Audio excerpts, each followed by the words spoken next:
রথকে বরণ করবেন, তারপরে তোমরা অন্যান্য কাজ সম্পূর্ণ করবে। এখন তোমরা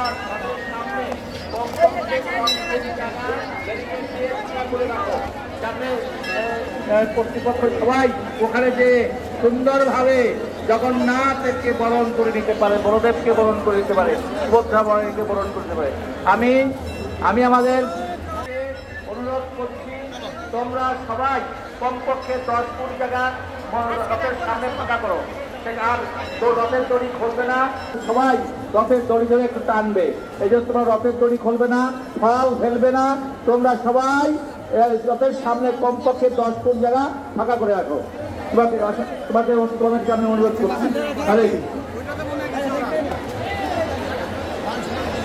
মহানগর সার্বজনীন পূজা কমিটির স্বেচ্ছাসেবক ভাইয়েরা, আপনারা যে যেখানে থাকুন না কেন মঞ্চের সামনে আসুন, মঞ্চের সামনে এসে সবাই একত্রিত হবেন। মহানগর সার্বজনীন পূজা কমিটির স্বেচ্ছাসেবক ভাইয়েরা এদিক সেদিক ঘোরাফেরা না করে আপনারা মঞ্চের সামনে আসুন।